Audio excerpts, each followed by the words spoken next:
Hello, crafty friends. My name is Jessica, and welcome back to my channel. Today we have number 17 in the Simon Says Stamp Positively Saturated Color Blend series. For this trio, we are using Carnation, Peony, and Rose.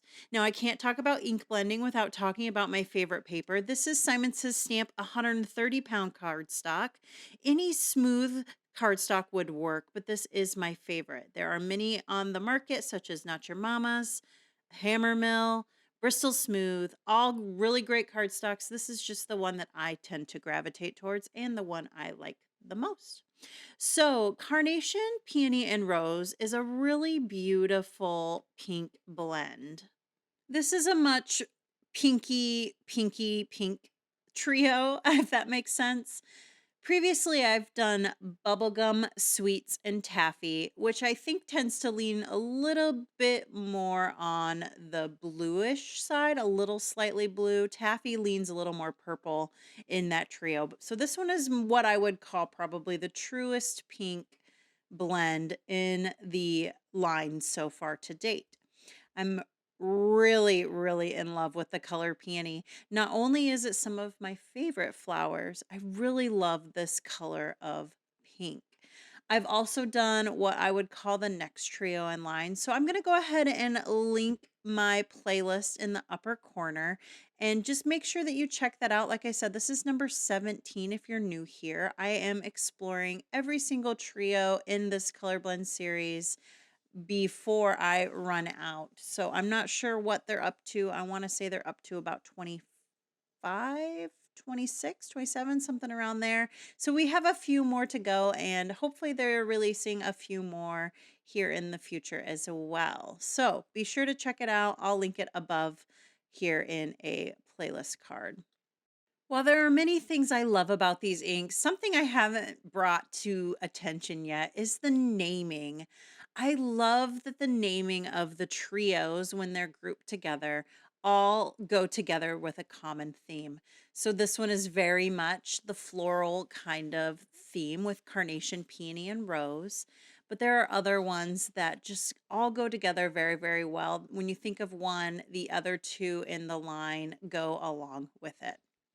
So here's this beautiful trio blend. Love this bright Barbie doll pink trio that we have. So it's on left to right, Rose, Peony, and Carnation. We're going to go ahead and do a quick clean, and then we're going to move into the next part of the video. One of the tips I like to tell you is to make sure that your ink pads are nice and juicy. When I was doing this trio, especially for Rose, I noticed that it was not juicy. It was a struggle to get that ink to lay down. So I wanted to show you how I re-ink my pads. I go ahead and use a straight line of ink over the top and then drag it down with this bone folder. This bone folder is strictly used for this. I did retire it from paper folding, so I use it only for adding ink to my ink pads. So I went ahead and inked up the other ones off camera, and then we're going to move into the second panel. This is Bubblegum, Peony, and Sangria. In a previous video, I loved using some of the other, I believe it was the purples, wanting to use most of the purples in a ink blended panel just to see how well they play together. So this was kind of the thought process when I pulled these colors out. But I will say it does resemble the previous panel quite a bit. So I'm a little bit disappointed in myself for not kind of reaching, but I'm make up for it in the end. So be sure to stick around. So I'm starting off with Bubblegum. This is the what I would call the lightest pink. Obviously a very bubblegum pink in the trio. And then we're going to go in with Peony here. This is, like I said, probably my favorite pink in this line between Peony and Guava. It's a close. They're up there together. Now, one of the tricks I like to, or tips I like to talk about is making sure that you're not heavy-handed. I am a 100% somebody who goes in heavy-handed. So I have two tricks for that. One is gripping the head of the brush, as you can see here. That helps me to alleviate putting too much pressure on my brush handles. I have snapped a brush handle before getting too aggressive with my ink blending. It was not one of these brushes, it was a different line, but because of that, I decided to move into holding the brushes the way that you see here. The other reason is to ensure that you go in light-handed is because you can always add more ink, you cannot take it back.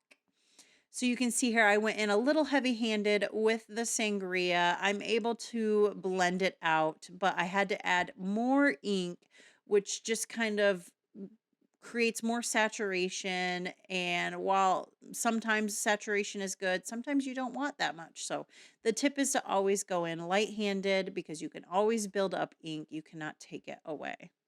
So as I mentioned before, this panel is pretty similar to the one that we already did, but you're going to see that Bubblegum is going to be lighter than Carnation, and Sangria definitely has that more bold, kind of moody color to it. So when you put them on top of each other, they definitely look different. But I just wish I had a little bit more of a color pop or a color variation, but I do bring that in the next couple ones. So up next, we're going to do Carnation, Lemonade, and Tidepool. This is a really fun rainbow blend. Sometimes with these colors, when you ink blend them, you get an additional color in between.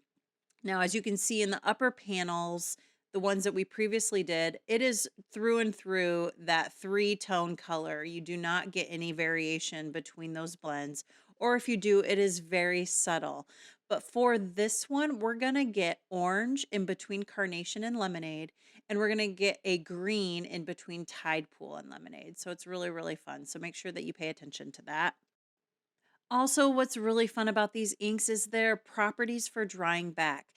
They're going to go on looking really saturated, and sometimes in some cases, if you have a juicy ink pad, it'll be a little bit glossy, but then they're going to dry back and smooth out. They're absolutely beautiful. As you can see in the upper right or upper left-hand corner, those ink panels will move through that drying back phase as we're moving through this video.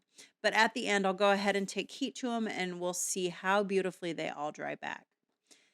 So this panel's coming along here. As you can see, we've already got that beautiful new color in between Lemonade and Tidepool, and now this lovely orange color in between Carnation and Lemonade. This is a really fun color combo, and it would be great that if you're somebody who's into rainbows and you wanted to keep your ink pads limited, you could have these three ink pads to achieve 5 different colors if you wanted. That's the fun thing about ink blending is you can create colors that aren't in an ink pad just by combining 2 colors on the color wheel. So wrapping up for our 4th panel, we're going to go ahead and I'm stretching here. They challenged me on my last video, I believe, to really think outside of the box and try to combine colors that should not go together. So for this one, we have Rose, Cabbage, and Dusk. Now, typically, reds or family colors within the red family do not agree with Cabbage. I was really concerned that maybe I was challenging myself a little bit too hard with these 2 colors because they are opposites on the color wheel, that maybe this wasn't going to work out. However, I think you'll be surprised. You'll have to let me know in the comments below what you think of this color combo. Now, of course, Dusk and Cabbage blend beautifully. Loving those colors together. Very masculine in theme and tone. Would be a great card panel color just by themselves. I could see this being adding on some plaid stripes maybe for dad or Father's Day, or keeping it really simple with a tree silhouette, something that is a little bit masculine. Fishing, there's some really great fishing stamp sets on the market. Just something. But then we're going to go ahead and add in Rose. And it's going to just take this masculine card in a totally different direction. So like I said, you're going to have to let me know in the comments below what you think of the Rose and the Cabbage together. You would expect it to make a very muddled color, but when these colors dry back in the final panel, it is not, in my opinion, very muddled. So this is left to right, Dusk, Cabbage, and Rose. Now we're gonna go ahead and do a quick clean. I'll dry these panels off camera and then we'll give a final look. All of the items that I used today for this video are linked below in the description box. If you're interested in any of them, they are affiliate links. So what that means is if you click on them and shop with me, I do receive a small commission. So here's the original panel. This is Carnation, Peony, and Rose. Then we're going to move into Bubblegum, Peony, and Sangria. Really love the way that Sangria dried back. It looked a lot harsher in the beginning, but very, very smooth, more blended as it dried. Here's our rainbow blend. This is Carnation, Lemonade, and Tidepool. Getting in those additional colors there to create this kind of 5-level panel. And then we're going to go ahead and wrap it up with the challenge card. This is Rose, Cabbage, and Dusk. Look at the color in between Rose and Cabbage. I am not mad at that. It looks great. It's not too muddled. Great card. Fun, unexpected trio. I'm really excited for the challenge that was offered to me, and I appreciate that. Thanks for joining me today, and I just want to let you know to take care.